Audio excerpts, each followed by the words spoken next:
ঘরে থাকা অল্প কিছু উপকরণ দিয়ে আপনারা এই রেসিপিটি তৈরি করতে পারেন। এটা খেতে ঠিক যতটা সুস্বাদু, তৈরি করা ঠিক ততটাই সহজ। তো চলুন শুরু করা যাক। প্রথমেই আমি কিছু চিড়া নিয়ে ভেজে নিচ্ছি। চিড়াটা খুব মচমচে করে ভেজে নিতে হবে। আপনারা দেখতে পাচ্ছেন আমি এখানে খুব মচমচে করে চিড়াটা ভেজে নিয়েছি। এরপরে আমি একটা কড়াই গরম করে তেল দিয়ে দিচ্ছি জিরা এবং কালো জিরা।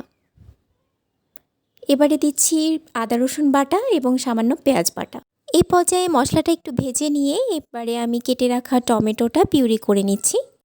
এবারে আমি ওই মশলার মাঝে টমেটো পিউরিটা দিয়ে দিচ্ছি পরিমাণ মতো লবণ, হলুদ, ধনিয়া গুঁড়া এবং জিরা গুঁড়া। এবারে দিচ্ছি লাল মরিচের গুঁড়া পরিমাণ মতো, দিয়ে দিচ্ছি সামান্য পানি। এবারে আমি ওই সেদ্ধ ম্যাশ করে রাখা আলুটা দিয়ে দিচ্ছি এবং কিছুক্ষণ রান্না করে নিব। এই পর্যায়ে দিচ্ছি গরম মশলা গুঁড়া। গরম মশলা গুঁড়া দেওয়ার পর আরও কিছুক্ষণ রান্না করে নিতে হবে, পানিটা কিছুটা শুকিয়ে আসার আগ পর্যন্ত। রান্নাটা নামিয়ে নেওয়ার আগ মুহূর্তে এই পর্যায়ে আমি দিয়ে দিচ্ছি ভাজা জিরা গুঁড়া। ভাজা জিরা গুঁড়া দেওয়ার পর আরও 1 থেকে 2 মিনিট আমি রান্না করে নিব। এবারে পরিবেশনের পালায়, এটা গরম গরম পরিবেশন করতে হবে। পরিবেশনের জন্য আমি প্রথমেই দিয়ে দিচ্ছি পেঁয়াজ কুচি, এবারে দিচ্ছি কাঁচামরিচ কুচি,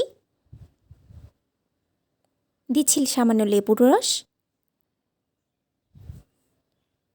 দিচ্ছি চাট মশলা এবং প্রথমেই ভেজে রাখা চিড়াটা আমি উপর দিয়ে দিচ্ছি।